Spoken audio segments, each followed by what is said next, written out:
നമസ്കാരം, എല്ലാവർക്കും നമ്മുടെ PSC ടോക്സിലേക്ക് സ്വാഗതം. ആദ്യം തന്നെ നിങ്ങളോട് പറയട്ടെ, കഴിഞ്ഞ ദിവസം നടന്നിട്ടുള്ള LGS എക്സാമിന് 2 ദിവസം മുന്നേ നടന്നിട്ടുള്ള LGS ലെവൽ ഒരു എക്സാം ഉണ്ടായിരുന്നു.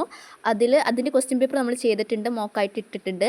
അതിൽ ഒരുപാട് ക്വസ്റ്റ്യൻസ് നമ്മൾ പ്രാക്ടീസ് ചെയ്ത ക്വസ്റ്റ്യൻസുമായിട്ട് റിലേറ്റ് ചെയ്തിട്ടുള്ള ഒരുപാട് ക്വസ്റ്റ്യൻസ് വന്ന ആ ഒരു വീഡിയോ കണ്ട് നമ്മുടെ സ്ഥിരം കാണുന്ന ആൾക്കാർക്കാണെങ്കിൽ അത് മനസ്സിലാവും. ഒരു 7 മുതൽ 8 മാർക്ക് വരെ നമ്മൾ ഈ സീരീസ് കഴിഞ്ഞില്ല, തുടങ്ങിയിട്ടല്ലേ ഉള്ളൂ, 4 വീഡിയോ ആയിട്ടുള്ളൂ.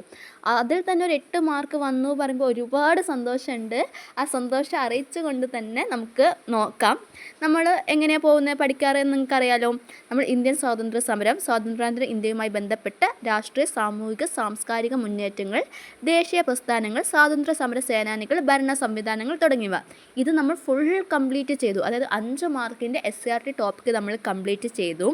അങ്ങനെ സെക്കൻഡ് മൊഡ്യൂളിൽ കുറച്ച് ഭാഗം കൂടെ നമ്മൾ കംപ്ലീറ്റ് ചെയ്യുന്നുണ്ട്. അതായത് സ്വാതന്ത്ര്യാനന്തര ഇന്ത്യ നേരിട്ട പ്രധാന വെല്ലുവിളികൾ, യുദ്ധങ്ങൾ, പഞ്ചവത്സര പദ്ധതികൾ, ആ ഒരു ഏരിയയിലാണ് നമ്മൾ നിർത്തിയതുള്ളത്. അപ്പോൾ ഈ ഒരു വീഡിയോയിലൂടെ ഈ 2 പാർട്ടും, അതായത് മൊഡ്യൂൾ 1ഉം 2ഉം, അതായത് ഒരു 10 മാർക്കിൻ്റെ ക്വസ്റ്റ്യൻസ് നമുക്ക് കഴിയും. അതുപോലെ തന്നെ ഈ ക്വസ്റ്റ്യൻസിൽ നിന്ന് തന്നെയാണ് ഈ ഒരു ടോപ്പിക്കിൽ നിന്ന് തന്നെയാണ് നമ്മുടെ LGSൽ ക്വസ്റ്റ്യൻ വന്നിട്ടുള്ളതും.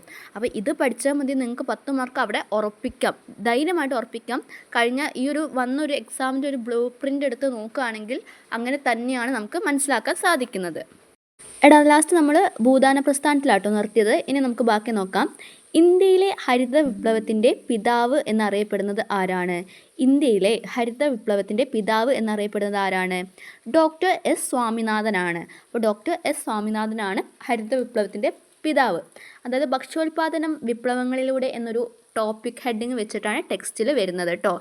10ാം ക്ലാസ്സിലെ 7ാമത്തെ ചാപ്റ്റർ. ഓക്കെ, പുറത്ത് നല്ല മഴയാണ്, അതിൻ്റെ ഒരു ഒച്ച ഉണ്ടാവും കേട്ടോ ഓഡിയോയിൽ.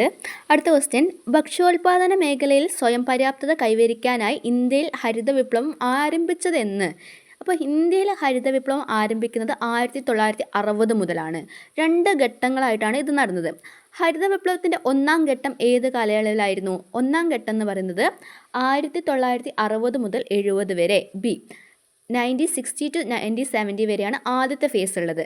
2ാം ഘട്ടമോ 1970 മുതൽ 1980 വരെ. നിങ്ങൾ മാർക്കൊന്ന് നോട്ട് ചെയ്യണം, നിങ്ങൾക്ക് എത്രത്തോളം ഇമ്പ്രൂവ്മെൻറ്റ്, ശരി തെറ്റ് ഏതാ വെച്ചാൽ മാർക്കൊന്ന് എഴുതി വെച്ചോളൂ. അപ്പോൾ നമുക്കൊരു കട്ട് ഓഫ് ഒക്കെ ഒന്ന് വീഡിയോയിൽ കമൻ്റായിട്ട് അറിയിക്കുക കേട്ടോ. അടുത്ത ക്വസ്റ്റ്യൻ, താഴെ പറയുന്നവയിൽ ഹരിത വിപ്ലവത്തിന് കാരണമായ പ്രധാന ഘടകം ഏതാണ്? ഹരിത വിപ്ലവത്തിൻ്റെ പ്രധാന കാരണമായ ഘടകം എന്ന് പറയുന്നത് ടെക്സ്റ്റ് എടുത്ത് പറയുന്നുണ്ട്. അത്യുൽപാദന ശേഷിയുള്ള വിത്തിനങ്ങൾ, ജലസേചന സൗകര്യങ്ങൾ, രാസവളം, കീടനാശിനികൾ, അത്യാധുനിക യന്ത്രങ്ങൾ, അതാണ് പ്രധാന ഘടകങ്ങളായിട്ട് വരുന്നത്. അടുത്ത ക്വസ്റ്റ്യൻ, ഇന്ത്യയിൽ ധവള വിപ്ലവത്തിന് നേതൃത്വം നൽകിയത് ആരാണ്? ധവള വിപ്ലവം ഡോക്ടർ വർഗീസ് കുര്യനാണ്. ആരാണ്? ഡോക്ടർ വർഗീസ് കുര്യനാണ്. ക്ഷീരോത്പാദന രംഗത്ത് വൻ മാറ്റം കുറിച്ച് ധവള വിപ്ലവം ആരംഭിച്ച സംസ്ഥാനം ഏതാണ്? സംസ്ഥാനം ഗുജറാത്താണ്. ഏത് സംസ്ഥാനത്താണ് ധവള വിപ്ലവം ആരംഭിച്ച സംസ്ഥാനം ഏതാണ്? ഓപ്ഷൻ ബി, ഗുജറാത്താണ്. ഗുജറാത്തിലെ ആനന്ദ് എന്ന നഗരത്തിൽ രൂപം കൊണ്ട ഏത് പ്രശസ്തമായ സ്ഥാപനമാണ് അമൂലായി മാറിയത്? അമൂലായി മാറിയത് ഏതാണ്? Anand milk union limited. ഏതാണ്? ആനന്ദ് മിൽക്ക് യൂണിയൻ ലിമിറ്റഡ് ആണ് പിന്നെ എന്തായി മാറിയത്? അമൂലായിട്ട് മാറിയത്. ഓപ്ഷൻ ബി കേട്ടോ, ആനന്ദ് മിൽക്ക് യൂണിയൻ ലിമിറ്റഡ്. അടുത്ത ക്വസ്റ്റ്യൻ, മത്സ്യോൽപാദന മേഖലയിലെ പുരോഗതി ലക്ഷ്യമാക്കി ഇന്ത്യയിൽ നടപ്പിലാക്കിയ വിപ്ലവം ഏതാണ്? മത്സ്യ ഉൽപാദന മേഖലയുടെ പുരോഗതി ലക്ഷ്യമാക്കി ഇന്ത്യയിൽ നടപ്പിലാക്കിയ വിപ്ലവം ഏതാണ്? നീല വിപ്ലവം. അപ്പോൾ ഹരിത വിപ്ലവം ഉണ്ട്, ധവള വിപ്ലവം ഉണ്ട്, പിന്നെ 3ാമത് എന്താണ്? നീല വിപ്ലവം. എന്താണ്? മത്സ്യമായിട്ട് ബന്ധപ്പെട്ടത്. ഓക്കെ അല്ലേ? അടുത്ത ക്വസ്റ്റ്യൻ, ഭക്ഷ്യോൽപാദന രംഗത്തെ വിപ്ലവകരമായ മാറ്റങ്ങളിലൂടെ താഴെ പറഞ്ഞതിൽ ഏതാണ് ഇന്ത്യ കൈവരിച്ചത്? ഇന്ത്യ കൈവരിച്ചത് എന്താണ്? ഭക്ഷ്യ സ്വയം പര്യാപ്തത. ഓക്കെ, എന്താണ് ഇന്ത്യക്ക് കിട്ടിയത്? എന്താ? ഇതൊക്കെ എന്തിനാണ് നമ്മൾ ചെയ്യുന്നത്? സെൽഫ് സഫീഷ്യൻ്റ് ആവാൻ വേണ്ടിയിട്ട് അല്ലേ? ഭക്ഷ്യ സ്വയം പര്യാപ്തതയാണ് നമുക്ക് അതിന് വേണ്ടിയിട്ടാണ് ഇങ്ങനെ ഒരു ഹരിത വിപ്ലവമായാലും ധവള വിപ്ലവമായാലും ഒക്കെ അതുമായിട്ട് ബന്ധപ്പെട്ടിട്ടുള്ളതാണ്. സ്വതന്ത്ര ഇന്ത്യയിൽ ബാങ്കുകൾ ആദ്യകാലത്ത് ആരുടെ ഉടമസ്ഥതയിലായിരുന്നു? ഇനി നമ്മൾ ബാങ്ക് ഫിനാൻഷ്യലി വരികയാണെങ്കിൽ ബാങ്കാണ്. നാഷണലൈസേഷൻ ഓഫ് ബാങ്കിൽ വരികയാണെങ്കിൽ ആദ്യം വൻകിട വ്യവസായികളും സമ്പന്നരായിരുന്നു ബാങ്ക്, അവർക്കായിരുന്നു കൂടുതൽ സിമിലർ ആയിട്ട് ഉണ്ടായിരുന്നത്. അങ്ങനെ ഇന്ത്യയിൽ ആദ്യമായി പ്രധാന ബാങ്കുകളെ ദേശസാൽക്കരിച്ച വർഷം ഏതാണ്? 1969. ഒരു 14ഓളം ബാങ്ക് നമ്മൾ എന്ത് ചെയ്യുന്നുണ്ട്? ദേശസാൽക്കരിക്കുന്നുണ്ട്, നാഷണലൈസ്ഡ് ബാങ്കായിട്ട് മാറ്റുന്നുണ്ട്. ആ ഒരു ടൈമിലെ പ്രധാനമന്ത്രി ആരാണ്? പ്രധാനമന്ത്രി ഇന്ദിരാഗാന്ധിയാണ്. 1969 ഒന്നാം ഘട്ടത്തിൽ എത്ര പ്രധാന ബാങ്കുകളെയാണ് നമ്മൾ സർക്കാർ ഏറ്റെടുത്തിട്ടുള്ളത്? 14 ബാങ്കുകൾ. ബാങ്ക് ദേശസാൽക്കരണത്തിൻ്റെ രണ്ടാം ഘട്ടത്തിൽ എത്ര ബാങ്കുകളെ കൂടിയാണ് സർക്കാർ ഏറ്റെടുക്കുന്നത്? രണ്ടാം ഘട്ടത്തിൽ ഒരു 6 ബാങ്കും കൂടെ. അങ്ങനെ ടോട്ടൽ എത്ര ബാങ്ക് ആവുന്നുണ്ട്? 20 നാഷണലൈസ്ഡ് ബാങ്കായിരുന്നു ആ ഒരു ടൈമിൽ ഉള്ളത്. ഇപ്പോൾ അതല്ല കേട്ടോ. ബാങ്ക് ദേശസാൽക്കരണം വഴി മുൻഗണന ലഭിച്ച വിഭാഗം ഏതാണ്? കർഷകരും സാധാരണക്കാരും എന്തായി? കുറച്ചും കൂടെ സേവിങ് ഹാബിറ്റൊക്കെ കൂടി അവരും കൂടെ ബാങ്കിൽ ഇൻവോൾവ് ആവാൻ തുടങ്ങി. അതായത് ബാങ്കിങ് പ്രവർത്തനങ്ങൾക്ക് അവരും വരാൻ തുടങ്ങി. അത് കഴിഞ്ഞിട്ട് ഇന്ത്യൻ സാമ്പത്തിക നയത്തിൽ പ്രകടമായ മാറ്റങ്ങളുണ്ടായ വർഷം ഏതാണ്? അത് 1990കളിലാണ്. താഴെ പറയുന്നവയിൽ 1990കളിൽ ഇന്ത്യ നടപ്പിലാക്കിയ പുതിയ സാമ്പത്തിക നയങ്ങളിൽ പെടാത്തതാണ് ചോദിച്ചത്. പെടാത്തത് ബാങ്ക് ദേശസാൽക്കരണമാണ്. ലിബറലൈസേഷൻ, പ്രൈവറ്റൈസേഷൻ, ഗ്ലോബലൈസേഷൻ അല്ലേ? ഉദാരവൽക്കരണം, സ്വകാര്യവൽക്കരണം, ആഗോളവൽക്കരണമാണ് ന്യൂ എക്കണോമിക് പോളിസി പ്രകാരം വന്നിട്ടുള്ളത്. അടുത്ത ക്വസ്റ്റ്യൻ, ആഗോളവൽക്കരണം, സ്വകാര്യവൽക്കരണം എന്നിവയുടെ ഫലമായി ഇന്ത്യയിൽ പല പൊതുമേഖലാ സ്ഥാപനങ്ങളും എന്തായി മാറ്റപ്പെട്ടു? സ്വകാര്യവൽക്കരിക്കപ്പെട്ടു. സ്വാതന്ത്ര്യാനന്തരം ഇന്ത്യ തുടക്കത്തിൽ പിന്തുടർന്നത് എന്തിലധിഷ്ഠിതമായ സാമ്പത്തിക നയമാണ്?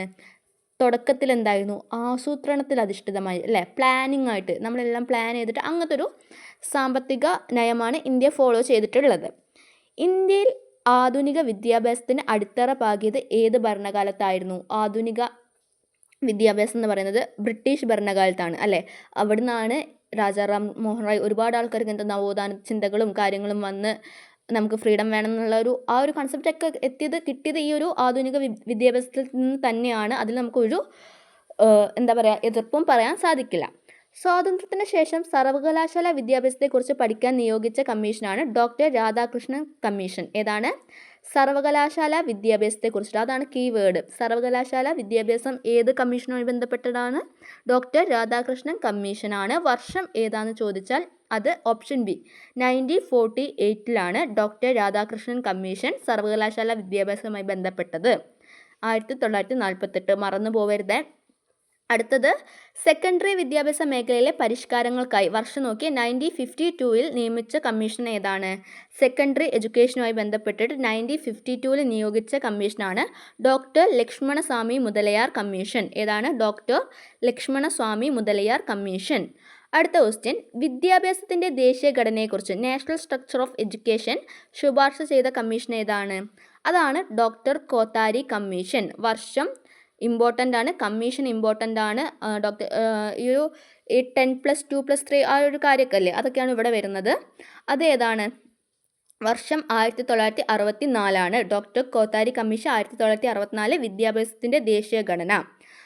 അപ്പോൾ നമ്മൾ 3 കമ്മീഷനുകളാണ് ഇത്രയും നേരം പറഞ്ഞത്. ഒന്ന് ഡോക്ടർ രാധാകൃഷ്ണൻ കമ്മീഷൻ 1948 സർവകലാശാല വിദ്യാഭ്യാസം. പിന്നെ പറഞ്ഞത് doctor Lakshmanaswami Mudaliar commission 1952 secondary education. Last പറഞ്ഞത് ഡോക്ടർ കോത്താരി കമ്മീഷൻ 1964 വിദ്യാഭ്യാസത്തിൻ്റെ ദേശീയ ഘടന. ഇനി നമുക്ക് പറയാനുള്ളത് ദേശീയ വിദ്യാഭ്യാസ നയമാണ്. അത് 2 എണ്ണം വരുന്നുണ്ട്. ഒന്ന് 1986 വരുന്നുണ്ട്, പിന്നെ ഒന്ന് എന്താണ് 2020 വരുന്നുണ്ട്. സോറി, ക്ലാസ് പോലെ ആയില്ലേ, മോക്കാണ്, സോറി. അപ്പോൾ നമ്മൾ എവിടെ എത്തി? 1986 ഞാൻ ആൻസർ പറഞ്ഞുപോയി. അതെന്ന് പറയുന്നത് എന്താ പറയുക, പ്രീ പ്രൈമറി മുതൽ ഹയർ സെക്കൻഡറി വരെയുള്ള വിദ്യാഭ്യാസം, ഉന്നത വിദ്യാഭ്യാസം എന്നിവയിൽ സമഗ്ര മാറ്റം ലക്ഷ്യമിട്ട് പുതിയ വിദ്യാഭ്യാസ നയം ഏത് വർഷത്തിലാണ്? പ്രീ പ്രൈമറി മുതൽ ഹയർ സെക്കൻഡറി ഉന്നത വിദ്യാഭ്യാസം അത് 2020 ഏത് വർഷമാണ്? 2020. ഓപ്ഷൻ ഡി ആണ് ആൻസർ വരുന്നത്. അടുത്ത ക്വസ്റ്റ്യൻ, ഡോക്ടർ ലക്ഷ്മണസ്വാമി മുതലിയാർ കമ്മീഷൻ്റെ പ്രധാന ഊന്നൽ മേഖല ഏതായിരുന്നു എന്ന് നോക്കാതെ പറഞ്ഞു. ഓപ്ഷൻ ഇല്ലാതെ നമ്മളിപ്പോൾ പറഞ്ഞതാണ്. എന്താണ്? സെക്കൻഡറി എഡ്യൂക്കേഷൻ അല്ലേ? ഡോക്ടർ ലക്ഷ്മണസ്വാമി മുതലിയാർ കമ്മീഷൻ്റെ പ്രധാന ഊന്നൽ മേഖലയാണ് സെക്കൻഡറി വിദ്യാഭ്യാസം. ഡോക്ടർ രാധാകൃഷ്ണൻ കമ്മീഷൻ്റെ പ്രധാന പഠന വിഷയം ഏതായിരുന്നു? രാധാകൃഷ്ണൻ കമ്മീഷൻ എന്തായിരുന്നു? യൂണിവേഴ്സിറ്റി. ആദ്യത്തെ വിദ്യാഭ്യാസ നയം അതായത് 1986 അത് പ്രാഥമിക വിദ്യാഭ്യാസം, തൊഴിൽ അധിഷ്ഠിതം. പ്രീ പ്രൈമറി എവിടെയാണ് വരുന്നത്? അത് 2020. ഇനി നമ്മൾ സയൻസിലേക്ക് പോവുകയാണ്. സയൻസ് ആൻഡ് ടെക്കിലേക്ക് പോവുകയാണെങ്കിൽ, ശാസ്ത്രത്തിൻ്റെ പുരോഗമിക്കാൻ അനുവദിക്കുന്ന പക്ഷം അതിൻ്റെ പുരോഗതിക്ക് ദൃശ്യമായ സീമയൊന്നുമില്ല എന്ന് ആരാണ് പറഞ്ഞത്? അത് ടെക്സ്റ്റ് ബുക്കിൽ കോട്ട് ചെയ്തൊരു വേർഡാണ്, ഒരു വാക്യമാണ്. ആരാ പറഞ്ഞത്? ജവഹർലാൽ നെഹ്റു ആണ് പറഞ്ഞത്. അടുത്ത ക്വസ്റ്റ്യൻ, ഇന്ത്യയുടെ ശാസ്ത്ര പുരോഗതിക്കായി നെഹ്റു ജനങ്ങളിൽ വളർത്തിയെടുക്കാൻ ആഗ്രഹിച്ച മനോഭാവമാണ് ഇത്. ശാസ്ത്രീയ മനോഭാവം, അതായത് സയൻറ്റിഫിക് ടെമ്പോ. ഇന്ത്യയുടെ ശാസ്ത്ര പുരോഗതിക്കായി നെഹ്റു ജനങ്ങളിൽ വളർത്തിയെടുക്കാൻ ആഗ്രഹിച്ച മനോഭാവമാണ് ശാസ്ത്രീയ മനോഭാവം. താഴെ പറയുന്നവരിൽ നെഹ്റുവിൻ്റെ ശാസ്ത്രോപദേശകരിൽ പ്രധാനിയായിരുന്ന ശാസ്ത്രജ്ഞൻ ആരാണ്? ഹോമി ജെ ഭാഭ. ആരാണ്? ഹോമി ജെ ഭാഭയുണ്ട്. അതുപോലെ തന്നെ വേറൊരാളുണ്ട്, മേഘ്നാഥ് സാഹയുണ്ട്. ഓക്കെ. IIT എന്നതിൻ്റെ പൂർണ്ണരൂപം എന്താണ്? IIT എന്നതിൻ്റെ പൂർണ്ണരൂപമാണ് Indian Institute of Technology. Indian Institute of Technology പറയുന്നതിൻ്റെ ഷോർട്ട് എന്താണ്? IIT അല്ലേ? IITകൾ, കുറേ IITകൾ ഉണ്ട് അല്ലേ? നമുക്കറിയാം, നമ്മൾ കുറേ ആൾക്കാർ പഠിച്ചിട്ടൊക്കെ ഉണ്ടാവും. അടുത്ത ക്വസ്റ്റ്യൻ, പൂനെ കേന്ദ്രമായി പ്രവർത്തിക്കുന്ന നാഷണൽ ഇൻസ്റ്റിറ്റ്യൂട്ട് ഓഫ് വൈറോളജി ഏത് മേഖലയുമായി ബന്ധപ്പെട്ടിരിക്കുന്നു? വൈറസ് പഠനവും ആരോഗ്യവും. IIT പഠിച്ചിട്ടുണ്ടോ എന്നല്ല ഞാൻ പറയുന്നത്, നമ്മൾ അതിന് വേണ്ടി എൻട്രൻസ് ഒക്കെ എഴുതി കുറേ ആൾക്കാരുണ്ടാവും. എൻ്റെ ഫ്രണ്ട്സൊക്കെ അങ്ങനെ എഴുതിയിട്ടുണ്ട്, അങ്ങനെ കേട്ടോ പറഞ്ഞത്. അടുത്ത, മുംബൈയിൽ ബാബ ആറ്റോമിക് റിസർച്ച് സെൻറ്റർ ഏത് മേഖലയിലാണ് പ്രവർത്തിക്കുന്നത്? മുംബൈയിലെ ബാബ ആറ്റോമിക് റിസർച്ച് സെൻറ്റർ ആണവ ഗവേഷണവുമായി ബന്ധപ്പെട്ടതാണ് കേട്ടോ, ആണവ ഗവേഷണം. എയിംസ് എന്ന പ്രശസ്തമായ മെഡിക്കൽ ഇൻസ്റ്റിറ്റ്യൂട്ടിൻ്റെ പൂർണ്ണരൂപം എന്താണ്? AIIMS, All India Institute of Medical Science അല്ലേ? Option A, All India Institute of Medical Science. ഇന്ത്യയുടെ പ്രതിരോധ മേഖലയ്ക്ക് ആവശ്യമായ ഗവേഷണങ്ങൾ നടത്തുന്ന സ്ഥാപനം ഏതാണ്? പ്രതിരോധ മേഖലയ്ക്കാണെങ്കിൽ അതെന്താണ്? DRDO. ഏതാണ്? DRDO, defence research and development organisation. Defence research and development organisation എന്നാണ് DRDOയുടെ ഫുൾ നെയിം. മാർക്ക് നോക്കണം കേട്ടോ, ഞാൻ അങ്ങനെ വായിച്ചു പോകുന്നുണ്ടെങ്കിൽ നിങ്ങളൊന്ന് ക്വസ്റ്റ്യൻ കണ്ട ഏകദേശം മനസ്സിലാവൂലേ? അങ്ങനെ, ഇന്ത്യയിലെ പ്രമുഖ ബിസിനസ് മാനേജ്മെൻറ്റ് പഠന സ്ഥാപനങ്ങളായ ശൃംഖല ഏതാണ്? അത് IIM ആണ് അല്ലേ? Indian Institute of management. നമ്മുടെ കാലിക്കറ്റിലൊക്കെ ഉണ്ട് IIM. ഇന്ത്യയുടെ ആദ്യത്തെ ആണവ പരീക്ഷണ കോഡ് നാമം എന്താണ്? ഇന്ത്യയുടെ ആദ്യത്തെ ആണവ പരീക്ഷണത്തിൻ്റെ കോഡ് നാമം ഇമ്പോർട്ടൻ്റ് ആണ്. എന്താണ്? ബുദ്ധൻ ചിരിക്കുന്നു. ഏതാണ്? ബുദ്ധൻ ചിരിക്കുന്നു. ഇന്ത്യയുടെ ആദ്യ ആണവ പരീക്ഷണം നടന്നത് എന്ന്? ഇന്ത്യയുടെ ആദ്യ ആണവ പരീക്ഷണം നടന്നത് 1974 മെയ് 18. ഓപ്ഷൻ ബി ആണ് കറക്റ്റ് ആൻസർ. 1974 മെയ് 18 ആണ് ഇന്ത്യയിൽ ആദ്യത്തെ നടന്നത്? ആണവ പരീക്ഷണം നടന്നത്. ആ വർഷത്തെ ബുദ്ധ പൗർണമി ദിനത്തിലാണ് പരീക്ഷണം നടത്തിയതെന്നും കൂടെയുള്ളൊരു ഇതുണ്ട് കേട്ടോ. ഇന്ത്യ ഒന്നാമത്തെയും രണ്ടാമത്തെയും ആണവ പരീക്ഷണങ്ങൾ നടത്തിയത് എവിടെ വെച്ചാണ്? അപ്പോൾ 1ഉം 2ഉം ഒരേ സ്ഥലത്തു നിന്നാണ് നടത്തിയത്. അത് പൊക്രാൻ, രാജസ്ഥാനിലെ പൊക്രാനിൽ വെച്ചിട്ടാണ് ഈ ആണവ പരീക്ഷണങ്ങൾ നടന്നിട്ടുള്ളത്. അടുത്ത ക്വസ്റ്റ്യൻ, 1998 ഇന്ത്യ നടത്തിയ രണ്ടാമത്തെ ആണവ പരീക്ഷണത്തിൻ്റെ കോഡ് നാമം എന്താണ്? അപ്പോൾ ആദ്യത്തെ കോഡ് നാമമാണ് എന്ത്? ബുദ്ധൻ ചിരിക്കുന്നു. രണ്ടാമത്തേൻ്റെ ആണെങ്കിൽ ഓപ്പറേഷൻ ശക്തി എന്നാട്ടോ. രണ്ടാമത്തെ ആണവ പരീക്ഷണത്തിൻ്റെ കോഡ് നാമം എന്താണ്? ഓപ്പറേഷൻ ശക്തി. ഓക്കെ അല്ലേ? അടുത്ത ക്വസ്റ്റ്യൻ, ഇന്ത്യയിൽ കാണുന്ന പ്രശസ്ത അത് ഒരു ക്വസ്റ്റ്യൻ ടെക്സ്റ്റ് ബുക്ക് ഡയറക്റ്റ് വന്നപ്പോൾ ഒരു പ്രശ്നം പറ്റിയതാണ്. മേഘ്നാഥ് സാഹ ഏതു മേഖലയാണ് സംഭാവന ചെയ്തത്? അതാട്ടോ ക്വസ്റ്റ്യൻ, മറ്റേതൊക്കെ വെട്ടിക്കാളി. എന്താണ്? മേഘ്നാഥ് സാഹ ഏതു മേഖലയിലാണ് സംഭാവന നൽകിയത്? ഓപ്ഷൻ ബി, ഭൗതികശാസ്ത്രം അല്ലെങ്കിൽ ആസ്ട്രോഫിസിക്സ്. ക്വസ്റ്റ്യൻ ഡിലീറ്റ് പോകേണ്ട ആവശ്യമില്ല, ഞാൻ ഡിലീറ്റ് ആക്കാൻ വിചാരിച്ചു. നോക്കുമ്പോൾ മേഘ്നാഥ് സാഹ ഏത് മേഖലയിലാണ് സംഭാവന ചെയ്തതെന്ന് വെച്ചാൽ അത് ഓപ്ഷൻ ബി, ഭൗതികശാസ്ത്രം അല്ലെങ്കിൽ ആസ്ട്രോഫിസിക്സ് ആയിട്ട് ബന്ധപ്പെട്ടതാണ് ആര്? മേഘ്നാഥ് സാഹ. ഓക്കെ അല്ലേ? അടുത്ത ക്വസ്റ്റ്യൻ, ഇന്ത്യൻ ബഹിരാകാശ ഗവേഷണ രംഗത്ത് അടിത്തറയിട്ട പ്രധാന ശാസ്ത്രജ്ഞരാരാണ്? ഇന്ത്യൻ ബഹിരാകാശ ഗവേഷണ രംഗത്ത് അടിത്തറയിട്ട പ്രധാന ശാസ്ത്രജ്ഞരാണ് ഹോമി ജെ ഭാഭ, അതുപോലെ തന്നെ വിക്രം സാരാഭായ്. ആരാണ്? ഹോമി ജെ ഭാഭ, വിക്രം സാരാഭായ്. അടുത്ത ക്വസ്റ്റ്യൻ, ഇതൊക്കെ നമ്മളിപ്പോൾ പറഞ്ഞ കുറേ ക്വസ്റ്റ്യൻസ് നിങ്ങൾക്ക് കഴിഞ്ഞ LGS പേപ്പർ എടുത്താൽ മനസ്സിലാവും. കഴിഞ്ഞ ആഴ്ച 2 ദിവസം മുന്നേ നടന്നത്. ISRO സ്ഥാപിതമായ വർഷം ഏതാണ്? 1969. എപ്പോഴാണ്? 1969. ആസ്ഥാനം എവിടെയാണ്? ബാംഗ്ലൂരാണ്. ശ്രീഹരിക്കോട്ടയിലെ ബഹിരാകാശ വിക്ഷേപണ കേന്ദ്രത്തിൻ്റെ പേരെന്താണ്? ശ്രീഹരിക്കോട്ടയിലെ ബഹിരാകാശ വിക്ഷേപണ കേന്ദ്രത്തിൻ്റെ പേരെന്താണ്? Satish Dhawan Space Centre. ഏതാണ്? Satish Dhawan Space Centre. ഹൈദരാബാദ് കേന്ദ്രമായി പ്രവർത്തിക്കുന്ന NRSCയുടെ പൂർണ്ണരൂപം എന്താണ്? NRSC എന്താണ് പൂർണ്ണരൂപം? National Remote Sensing Centre. എന്താണ്? നാഷണൽ റിമോട്ട് സെൻസിങ് സെൻറ്ററാണ് NRSCയുടെ പൂർണ്ണരൂപം. ഓക്കെ അല്ലേ? അത് ഹൈദരാബാദ് ആട്ടോ NRSC വരുന്നത്. അടുത്ത ക്വസ്റ്റ്യൻ, തിരുവനന്തപുരത്ത് സ്ഥിതി ചെയ്യുന്ന പ്രധാന ബഹിരാകാശ ഗവേഷണ കേന്ദ്രം ഏതാണ്? അത് ഓപ്ഷൻ ബി VSSC, അതായത് വിക്രം സാരാഭായ് സ്പേസ് സെൻറ്റർ. ഏത് സംസ്ഥാനത്താണ്? കേരളത്തിലാണ്. ഇന്ത്യയുടെ ആദ്യത്തെ കൃത്രിമ ഉപഗ്രഹം ഏതാണ്? ഓപ്ഷൻ ബി ആര്യഭട്ടയാണ്. ഇന്ത്യയുടെ ആദ്യത്തെ കൃത്രിമ ഉപഗ്രഹം ഏതാണ്? ആര്യഭട്ട. ആര്യഭട്ട വിക്ഷേപിച്ച വർഷവും നമ്മുടെ ക്വസ്റ്റ്യൻ പേപ്പറിലുണ്ട്. ഒക്കെ PYQയിലൊക്കെ ഈ ക്വസ്റ്റ്യൻസ് റിപ്പീറ്റ് ആയിട്ട് അടിച്ചു വന്നിട്ടുണ്ട്. അപ്പോൾ നോക്കുകയാണെങ്കിൽ ഇന്ത്യയിലെ ആദ്യ കൃത്രിമ ഉപഗ്രഹമായ ആര്യഭട്ട വിക്ഷേപിച്ച വർഷം ഭയങ്കര ഇമ്പോർട്ടൻ്റ് ആണ്. 1975 ഏപ്രിൽ 19 നമ്മൾ ഇത് നടത്തിയത് എപ്പോഴാണ്? ബുദ്ധൻ ചിരിക്കുന്നു എന്നുള്ളത് അത് 1974 മെയ് 18 ആര്യഭട്ട 1975 ഏപ്രിൽ 19 ഇന്ത്യയുടെ ചാന്ദ്ര പര്യവേഷണ ദൗത്യങ്ങളുടെ പേരെന്താണ്? ചാന്ദ്രയാൻ. അറിയാലോ അല്ലേ? ഇന്ത്യ ആദ്യ ചൊവ്വ പര്യവേഷണ ദൗത്യം 2013 നടന്നത്. ഇതും അവർ തെറ്റിച്ച് തന്നിട്ടുണ്ട്. അത് ഏതാണ്? മംഗൾയാൻ. മംഗൾയാൻ 2013 ക്വസ്റ്റ്യനിൽ 2012 അങ്ങനെ എന്തോ ആണ് കൊടുത്തത് അല്ലേ? നോക്കിയാൽ അറിയാം കേട്ടോ. തൊട്ട് മുന്നേ നമ്മളിട്ട ക്വസ്റ്റ്യൻ പേപ്പർ അതായിരുന്നു. സൂര്യനെക്കുറിച്ച് പഠിക്കാനായി ഇന്ത്യ വിക്ഷേപിച്ച ഉപഗ്രഹ ദൗത്യം ഏതാണ്? അത് ആദിത്യ L1 മനുഷ്യനെ ബഹിരാകാശത്ത് എത്തിക്കാനുള്ള ഇന്ത്യയുടെ വരാനിരിക്കുന്ന ദൗത്യം എന്താണ്? മനുഷ്യനെ ബഹിരാകാശത്ത് എത്തിക്കാനുള്ള ഇന്ത്യയുടെ വരാനിരിക്കുന്ന ദൗത്യമാണ് ഗഗൻയാൻ. അത് കഴിഞ്ഞിട്ട് അടുത്ത ക്വസ്റ്റ്യൻ, ചന്ദ്രയാൻ 3 ദൗത്യം വിജയകരമായി ലാൻഡ് ചെയ്തതിൻ്റെ ഓർമ്മയ്ക്കായി എല്ലാ വർഷവും ഓഗസ്റ്റ് 23 ഏത് ദിനമായി ആചരിക്കുന്നു? ഓഗസ്റ്റ് 23 ദേശീയ ബഹിരാകാശ ദിനം അല്ലേ? ഓഗസ്റ്റ് 23 ദേശീയ ബഹിരാകാശ ദിനം. അടുത്ത ക്വസ്റ്റ്യൻ, ഇന്ത്യയുടെ മിസൈൽ മാൻ ഓഫ് ഇന്ത്യ എന്നറിയപ്പെടുന്നത് ആരാണ്? മിസൈൽ മാൻ ഓഫ് ഇന്ത്യ ആരാണ്? APJ Abdul Kalam. Doctor APJ Abdul Kalam ആണ്. ഡോക്ടർ APJ അബ്ദുൽ കലാം ഇന്ത്യയുടെ ഏത് പദവിയാണ് അലങ്കരിച്ചത്? ഡോക്ടർ APJ അബ്ദുൽ കലാം ഇന്ത്യയുടെ ഏത് പദവിയാണ് അലങ്കരിച്ചത്? രാഷ്ട്രപതി. ഏത് പദവിയാണ്? രാഷ്ട്രപതി.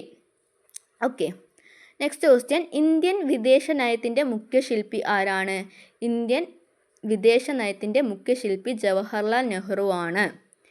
ഇന്ത്യൻ വിദേശ നയത്തിൻ്റെ അടിസ്ഥാന തത്വങ്ങളിൽ പെടാത്തത് എന്താണ്? മറ്റ് രാജ്യങ്ങളുടെ ആഭ്യന്തര കാര്യങ്ങളിൽ ഇടപെടൽ. അതാണ് തത്വങ്ങളിൽ വരാത്തത്. സമാധാനപരമായ സഹവർത്തിത്വം, വർണ്ണവിവേചനത്തെ എതിർക്കൽ, ചേരിചേരാ നയം. ഇതാണ് തത്വങ്ങളിൽ പെടാത്തതാണ് ചോദിച്ചിട്ടുള്ളത്. ഓക്കെ.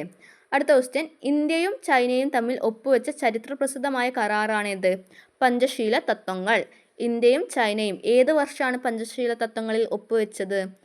ഇതൊക്കെ ചോദിച്ചിട്ടുണ്ട് കേട്ടോ. നിങ്ങൾ ആ ക്വസ്റ്റ്യൻ പേപ്പർ നോക്കി ഇതൊക്കെ ചോദിച്ചതായിട്ടാണ് എനിക്ക് തോന്നുന്നതല്ല, ശരിക്കും ചോദിച്ചിട്ടുണ്ട്. തഷ്കിൻ കരാർ കേട്ടോ ചോദിച്ചത്, ഇതല്ല. അത് 1954 പഞ്ചശീല തത്വങ്ങളിൽ ഒപ്പുവെച്ചത്. പഞ്ചശീല തത്വങ്ങളിൽ ഒപ്പുവെച്ച പ്രധാനമന്ത്രി ആരാണ്? ഇന്ത്യൻ പ്രധാനമന്ത്രി ജവഹർലാൽ നെഹ്റുവിൻ്റെ ചൈനീസ് പ്രധാനമന്ത്രി ആരായിരുന്നു? ചൈനീസ് പ്രധാനമന്ത്രി ചൗ എൻലായ്. ആരാണ്? ചൗ എൻലായും ആയിരുന്നു പഞ്ചശീല തത്വങ്ങളിൽ ഒപ്പുവെച്ച പ്രധാനമന്ത്രിമാർ. ചൈനയിലാണെങ്കിൽ ചൗ എൻലായും, ഇന്ത്യയിൽ ജവഹർലാൽ നെഹ്റു. അടുത്ത ക്വസ്റ്റ്യൻ, രണ്ടാം ലോക മഹായുദ്ധത്തിന് ശേഷം രൂപം കൊണ്ട 2 ആഗോള ശക്തി ചേരികൾ ഏതെല്ലാമായിരുന്നു? അത് ആരാണ്?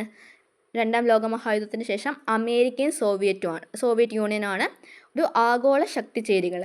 ശീതയുദ്ധകാലത്ത് 2 വൻ ശക്തികൾ ചേരികളിലും ഉൾപ്പെടാതെ സ്വതന്ത്രമായി നിൽക്കാൻ ഇന്ത്യ രൂപം നൽകിയ പ്രസ്ഥാനമാണെന്ത്? ചേരിചേരാ പ്രസ്ഥാനം. അതായത് ലോകത്തിലെ എല്ലാ രാജ്യങ്ങളുമായി ആരോഗ്യകരമായിട്ടുള്ളൊരു ബന്ധം, ലോകരാഷ്ട്രങ്ങൾക്കിടയിൽ ഇന്ത്യയുടെ അന്തസ്സും താല്പര്യങ്ങളും ഉയർത്തിപ്പിടിക്കുക, അതൊരു ഇതാണ്. ചേരിചേരാ പ്രസ്ഥാനത്തിൻ്റെ രൂപീകരണത്തിന് നേതൃത്വം നൽകിയ രാജ്യങ്ങളിൽ പെടാത്തത് ചോദിച്ചാൽ അത് ബ്രിട്ടനാണ്. ഇന്ത്യ, ഈജിപ്ത്, യുഗ്ലോസ്ലാവിയൊക്കെ എന്താണ്? ചേരിചേരാ പ്രസ്ഥാനത്തിൻ്റെ രൂപീകരണത്തിന് നേതൃത്വം നൽകിയതാണ്.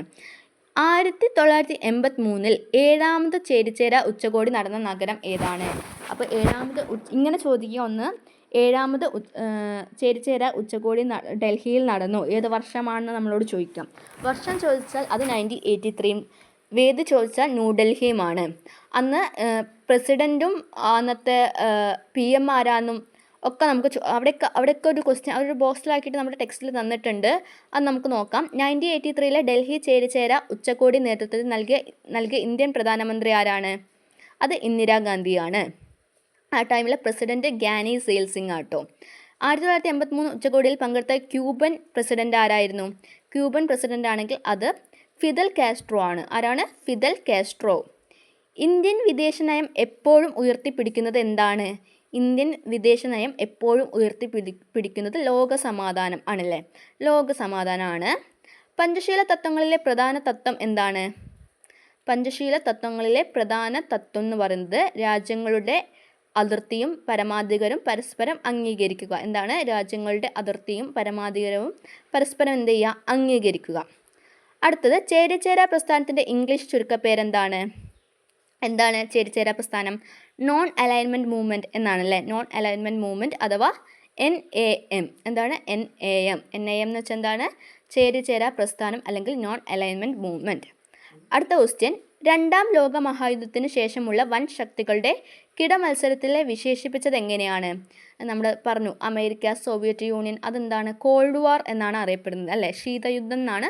രണ്ടാം ലോക യുദ്ധത്തിന് ശേഷമുള്ള വൻ ശക്തികളുടെ കിടമത്സരത്തെ വിശേഷിപ്പിച്ചത് എന്താണ്? കോൾഡ് വാർ അല്ലെങ്കിൽ ശീതയുദ്ധം. ഓക്കെ അല്ലേ? ഓപ്ഷൻ ബി ആണ് കോൾഡ് വാർ. ആരൊക്കെ തമ്മിൽ? America and Soviet union.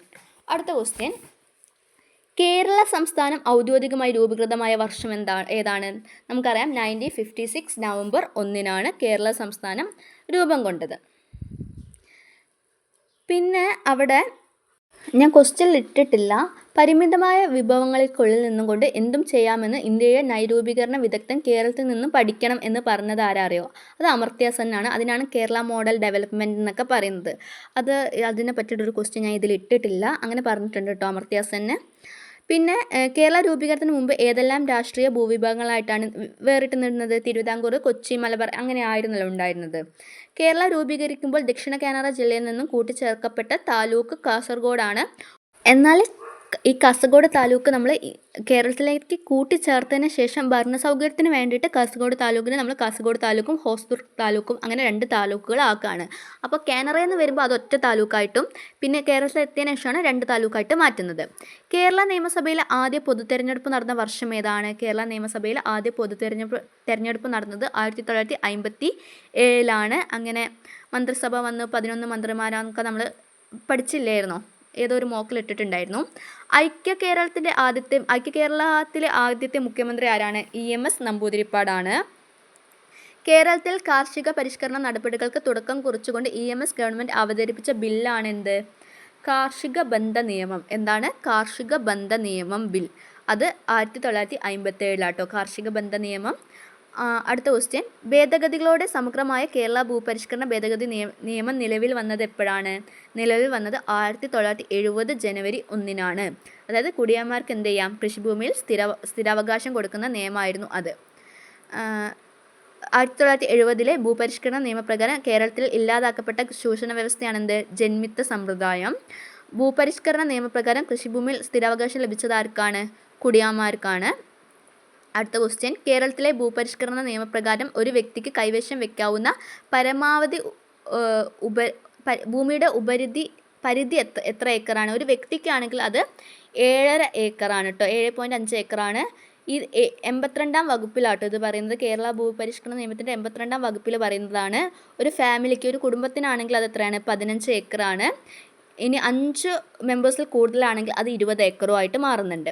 ഭൂപരിഷ്കരണത്തിൻ്റെ ഫലമായി കേരളത്തിലെ താഴെ തട്ടിലുള്ള ജനവിഭാഗങ്ങൾക്ക് താമസ സ്ഥലത്ത് ലഭിച്ച അവകാശമാണ് കുടിക്കിടപ്പ് അവകാശം. എന്താണ്? കുടിക്കിടപ്പ് അവകാശം. അടുത്ത ക്വസ്റ്റ്യൻ, ഭൂപരിഷ്കരണത്തെക്കുറിച്ച് പ്രമുഖ സാമ്പത്തിക ശാസ്ത്രജ്ഞനായ അമർത്യ സെൻ ഏത് പുസ്തകത്തിലാണ് നിരീക്ഷണം നടത്തിയത്? അത് എൻ അൺസേർണിറ്റി ഗ്ലോറി എന്ന് പറഞ്ഞിട്ടുള്ളൊരു ബുക്കിലാണ് അദ്ദേഹം ഇതിനെ പറ്റിയിട്ട് പറയുന്നത്. ഭൂപരിഷ്കരണ നിയമത്തിലൂടെ ഏത് മേഖലയിലെ ചൂഷണമാണ് ഒരു പരിധി വരെ ഇല്ലാതാക്കാൻ കഴിഞ്ഞത്? കർഷക മേഖല അല്ലേ. ആ ഒരു ജന്മി കുടിയവരെ കൊണ്ട് പണിയെടുപ്പിക്കുക, ആ ഒരു കഷ്ടപ്പാടുകളൊക്കെ ഈ ഒരു നിയമം വന്നതോടെ ഒരു പരിധി വരെ എന്ത് ചെയ്യുന്നുണ്ട്? ഇല്ലാതാവുന്നുണ്ട്. ചെങ്ങമ്പുഴ കൃഷ്ണപിള്ളയുടെ ഏത് പ്രശസ്ത കവിതയാണ് അക്കാലത്തെ കേരളത്തിലെ കാർഷിക സാമൂഹിക വ്യവസ്ഥയെ സൂചിപ്പിക്കുന്നത്? വാഴക്കുല ആരുടെ കവിതയാണ്? ചെങ്ങമ്പുഴ കൃഷ്ണപിള്ള. താഴ്ന്ന വിഭാഗത്തിൽപ്പെട്ട കുട്ടികൾക്ക് സ്കൂൾ പ്രവേശനം ഉറപ്പാക്കാൻ ഇത് വെള്ളിക്കര ജ്യോതിയും കുറുമ്പൻ ദൈവത്താനുമാണ് കേട്ടോ. അത് അയ്യങ്കാളി അല്ല, അതൊരു മിസ്റ്റേക്ക് വന്നതാണ്. വെള്ളിക്കര ജ്യോതിയും കുറുമ്പൻ ദൈവത്താൻ്റെ നേതൃത്വത്തിൽ നടന്ന സമരമാണ് പുല്ലാട് സർക്കാർ സ്കൂൾ സമരം. ഏതാണ്? പുല്ലാട് സർക്കാർ സ്കൂള്. അത് വെള്ളിക്കര ജ്യോതിയും കുറുമ്പൻ ദൈവത്താനുമാണ്, അയ്യങ്കാളി അല്ല. അതൊന്നും നോട്ട് ചെയ്യണേ. അയ്യങ്കാളി അല്ല, വെള്ളിക്കര ജ്യോതി കുറുമ്പൻ ദൈവത്താൻ. പുല്ലാട് സ്കൂൾ. ഓക്കെ, അവിടെ സമരം നടന്നിട്ടുണ്ടായിരുന്നു. അടുത്ത കേരളത്തിലെ ഗ്രന്ഥശാല പ്രസ്ഥാനത്തിൻ്റെ സാരഥിയും അമരക്കാരനും ആരാണ്? PN പണിക്കർ. തിരുവിതാംകൂറിൽ രാജാവായിരുന്ന സ്വാതി തിരുനാൾ തിരുവനന്തപുരത്ത് പബ്ലിക് ലൈബ്രറി സ്ഥാപിച്ച വർഷം എപ്പോഴാണ്? 1829 ഫസ്റ്റ് ലൈബ്രറി ആരാ കൊണ്ടുവന്നേ? സ്വാതി തിരുനാളാണ്. അടുത്ത ക്വസ്റ്റ്യൻ, PN പണിക്കരുടെ നേതൃത്വത്തിൽ കേരള ഗ്രന്ഥശാല സംഘം രൂപീകരിച്ച വർഷം ഏതാണ്? കേരള ഗ്രന്ഥശാല സംഘം രൂപീകരിച്ചത് 1945 ഓപ്ഷൻ ബി 1945 കേരളത്തിൽ പ്രാഥമിക വിദ്യാഭ്യാസം സൗജന്യവും സാർവത്രികവും ആക്കാൻ സഹായിച്ച പ്രധാന നിയമം ഏതാണ്? പ്രാഥമിക വിദ്യാഭ്യാസം സൗകര്യവും സാർവത്രികവും ആയി ചെയ്തത് അത് 1952 കേരള വിദ്യാഭ്യാസ നിയമമാണ്. ഇന്ത്യയിലെ ആദ്യത്തെ സമ്പൂർണ്ണ സാക്ഷരത നേടിയ സംസ്ഥാനമായി മാറിയത് എപ്പോഴാണ്? അത് 1991 ഏപ്രിൽ 18 എപ്പോഴാണ്? 1991 ഏപ്രിൽ 18 എന്തായി മാറിയത്? സമ്പൂർണ്ണ സാക്ഷരത നേടിയ ആദ്യ സംസ്ഥാനമായിട്ട് മാറിയത്. കേരളത്തിൽ തദ്ദേശ സ്വയംഭരണ സ്ഥാപനങ്ങൾക്ക് കൂടുതൽ അധികാരങ്ങൾ നൽകിയ കേരള പഞ്ചായത്തി രാജ് നിയമം നിലവിൽ വന്നതോ? അത് 1994 ഏപ്രിൽ 23 കേരള പഞ്ചായത്തി രാജ് നിയമം നിലവിൽ വന്നത്. വിദ്യാഭ്യാസ നിയമമാണെങ്കിൽ 1958, സമ്പൂർണ്ണ സാക്ഷരത നേടിയത് 1991 ഏപ്രിൽ 18. അടുത്ത ക്വസ്റ്റ്യൻ, കേരളത്തിലെ അധികാര വികേന്ദ്രീകരണത്തിന് ആക്കം കൂട്ടിയ വലിയ ജനകീയ പദ്ധതിയാണെന്ത്? ജനകീയ ആസൂത്രണം. ഏതാണ്? ജനകീയ ആസൂത്രണം. അടുത്ത ക്വസ്റ്റ്യൻ എന്താണ്? കേരളത്തിലെ ശാസ്ത്ര സാങ്കേതിക ആരോഗ്യ മേഖലയ്ക്കായി പ്രത്യേക സർവകലാശാല നിലവിൽ വന്നത് എന്തിൻ്റെ ഭാഗമായിട്ടാണ്? ഉന്നത വിദ്യാഭ്യാസ രംഗത്തെ വികസനത്തിൻ്റെ ഭാഗമായിട്ടാണ്. ഓക്കെ, അത് കഴിഞ്ഞിട്ട് അടുത്ത ക്വസ്റ്റ്യൻ നോക്കുകയാണെങ്കിൽ നമ്മളെവിടെ എത്തി? കേരളത്തിൽ അത് നമ്മൾ വായിച്ചു. തിരുവനന്തപുരത്ത് സ്ഥിതി ചെയ്യുന്ന ഡിജിറ്റൽ മേഖലയിലെ ഗവേഷണങ്ങൾക്കായി സ്ഥാപിച്ച പ്രധാന സർവകലാശാല ഏതാണ്? ഡിജിറ്റൽ മേഖലയിലെ പുരോഗതിക്കായിട്ട് നമ്മൾ സ്ഥാപിച്ചതാണ് Kerala University of Digital Science and Innovation and Technology പറഞ്ഞിട്ടുള്ളത്. അപ്പോൾ ഇത്രയാണ് വരുന്നത്. പിന്നെ 1965 സാർവത്രിക പൊതുവിതരണ സംവിധാനം. അപ്പോൾ നമ്മൾ 2 മൊഡ്യൂളായിട്ട് തീർത്തിട്ടുണ്ട്. 10 മാർക്കിൻ്റെ സെറ്റാണ്. ഇത്രയും വീഡിയോ കണ്ട് ഇത് മാത്രം പഠിച്ചാൽ നിങ്ങൾക്ക് ആ ഒരു ഏരിയയിൽ നിന്ന് 10 മാർക്ക് നമുക്ക് ഉറപ്പിക്കാം. കാരണം ഒരു എക്സാം നടന്നതോടെ അത് നമുക്ക് ഉറപ്പിക്കാം ഈ ഏരിയയിൽ നിന്നാണ് ക്വസ്റ്റ്യൻസ് വരുന്നത്. പിന്നെ നിങ്ങൾക്ക് നമ്മുടെ വീഡിയോസ് ഇഷ്ടമാവുകയാണെങ്കിൽ എന്തായാലും ലൈക്ക് ചെയ്യുക, ഷെയർ ചെയ്യുക, സബ്സ്ക്രൈബ് ചെയ്യുക. അതുപോലെ തന്നെ ഈ മോക്കിൻ്റെ മാർക്ക് നിങ്ങൾ കമൻറ്റ് ചെയ്യുക. ഓക്കെ.